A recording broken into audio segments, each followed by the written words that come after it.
welcome back everybody to another episode of Man Bites Film. My name is Lewis. I am William. And this week we're going to be doing two awesome documentaries that we've seen one of them, and both of us have seen one of them, and I saw the other one.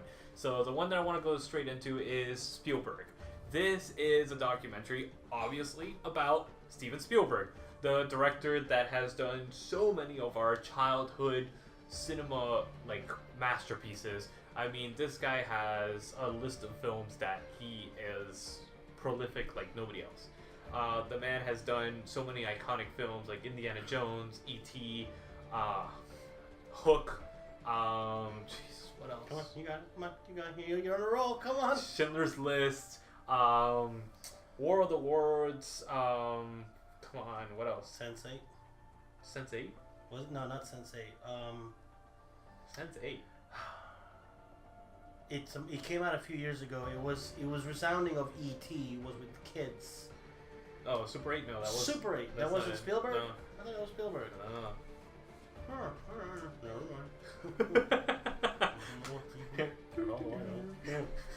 Okay. Well, either way, Spielberg has done a crap load of movies that are phenomenal, and this documentary follows all the films that he has done, and it basically goes into a lot of the backstory of the films that he did and he wasn't comfortable doing, which was interesting. It wasn't a fluff piece about Spielberg. It was more about all the flaws and everything that he encountered and how he grew as a filmmaker, which was interesting because he admitted to a lot of shortcomings that he had. One of the main... Like the fourth Indiana Jones. Yeah, besides that, he doesn't even mention that one. It goes into The Color Purple, which is interesting because he was like, dude, this movie, I had no reason I should have done this movie. I wanted to challenge myself, and I was not up to par to make this movie. And Finding Private Ryan. Saving Private Ryan? Saving Private Ryan. Wow, I am out of it today. Saving Private Ryan? Oh, Saving. Not Finding Private Ryan. Jaws, I mean, there's the other one that I was like, okay, we're both missing. Jaws. I mean, there's a bunch of movies that we're both missing, but besides the point, he has a very good list of movies, but he also has his bad movies, like War Horse and Color Purple, Amistad. War Horse wasn't that bad of a movie. It was decent. It was. I don't know. I'm surprised that he put War Horse on that list because it wasn't like. Well, he didn't put it on there. I put it on there. Oh, you put it on there. Oh, okay. Then never mind. But yeah, Amistad was definitely it was a good movie, but definitely not one of his best. Yeah. So he is good at directing kid actors. He is good at getting performances out of kid actors that otherwise would not get a good performance. There's some, and it is very hard as a director to get good performances out of kids. The fact is that he is able to direct children and get the exact feel that he wants, which is phenomenal. A perfect example of that, E.T. I mean, E.T. is his masterpiece when it comes to kids. Drew Barrymore. Yeah, I mean, he directed such a wide cast of kids in that one, and he did a phenomenal job with it. So this documentary just revolves around that. It also revolves around there's the other one, 1941, the Belushi film. Yeah, with him directing it, and that was another one that he was like, I don't know what I was doing. I had no idea. The script was good. I was like, all right, let's do this. And honestly, Belushi directed most of it. That's what he said. So he admits to his faults, and it's very interesting, and it's a very compelling documentary. Amazon streaming right now. It's actually an HBO film. Okay. And it runs about 2.5 hours, so it is long. But you could split it up and watch it little by little. It's honestly not one of those movies that you need to watch straight through. Yeah, in my case, I started watching it, wanting to watch all of it, and then I fall asleep. Yeah, exactly. So, I mean, this is the type of documentary that you'll be able to get, but it is very informative, and it gives you a very good perspective of Spielberg as a director. I give it an 8 out of 10 in total. So, what was the film that you wanted to do today? A movie on Netflix that actually caught my eye was Jim and Andy and The Great Beyond. Yes. It is a documentary. Basically, it's an interview, but it has footage from when Jim Carrey was cast as Andy Kaufman in Man on the Moon. And Andy Kaufman and Andy Kaufman? What's the other character Andy Kaufman plays? Man, I can't remember a title like Saving Private Ryan right now. You want me to remember what the other character's name was? Yeah, Andy's alter ego, which I really can't remember the name at this point. Well, he does him. And, well, supposedly. Supposedly. So that's where I was trying to get that one out of you. What's great about it is Jim, like he's sitting in front of a camera with a leather jacket on, like a beard, like he literally looks like he's like a trucker. biker or a trucker. Yeah. But he's very calm. He's very at peace, and he talks about how when he got the phone call that he was going to be cast as Andy Kaufman, who was he was like kind of like his hero. Andy Kaufman is what made Jim want to be Jim. Yeah. Where it was like, it's like give them what they want, but give them something different, which is what Andy Kaufman's comedy was all about. And basically goes on to say that like Andy Kaufman's spirit embodied him throughout the entire movie making experience of Men on the Moon. And the behind the scenes video, they were actually contractually bound by Universal not to release any footage for a certain amount of time. Really? Because he was basically Andy, and Jim being Andy or Andy being Andy, he was coming across like an asshole. Yeah. His own words. But what's great about the people that were filming behind the scenes is that the director of the behind the scenes documentary was Andy Kaufman's girlfriend. Yeah. So she got all the jokes. Exactly. She got all the jokes, but on top of it, she knew that I didn't know whether it was Jim or whether it was Andy, she was like, I was like almost like Andy was there again. It was like I was with Andy. And Courtney Love, which plays the girlfriend in the movie, was also like the moment I got on set and he was just Andy, and it was just like she was mesmerized by it. The entire cast, like Danny DeVito, that was on Taxi with him, and everybody else was on Taxi. They're like, it's like we're right back on set. It's like this is no difference, and you see Jim walking around, talking and acting like Andy Kaufman. He's doing the exact same thing.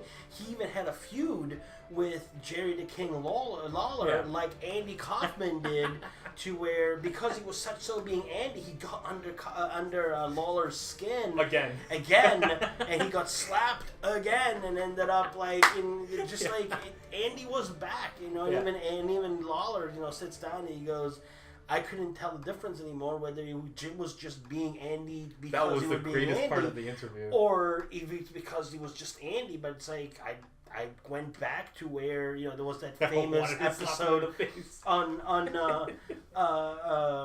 David Letterman where he turns around and slaps him.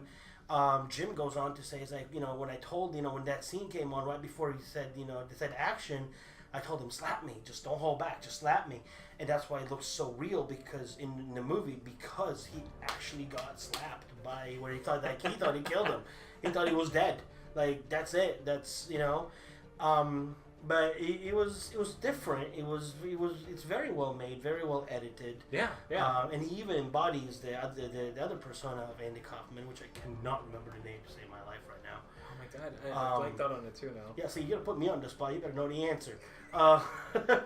But just like Andy, he comes to the part where he sends the alter ego to do something, and they all think that it's Jim, and then Jim Carrey shows up, and it's like, wait, hold on. You're not. It was good. It was fun.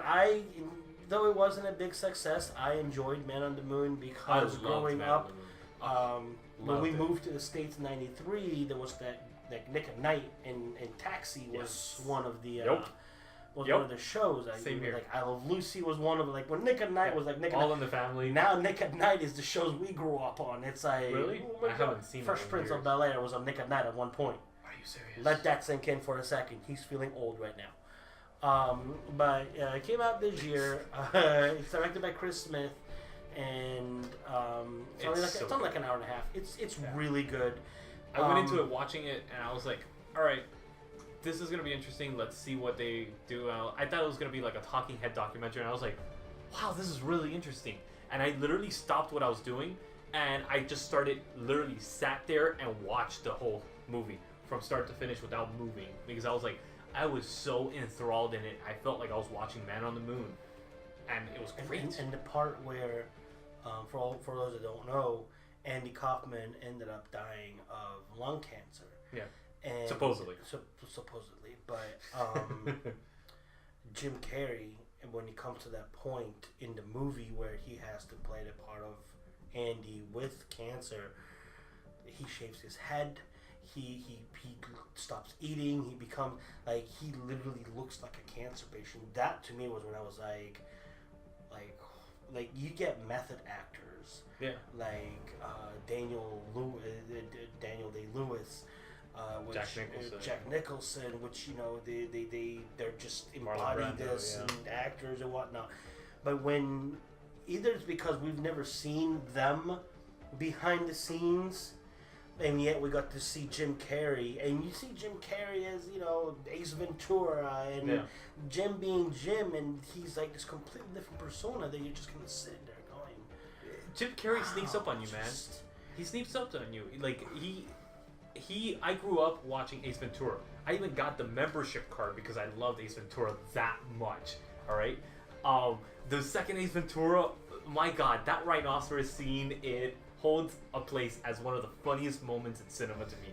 I love that.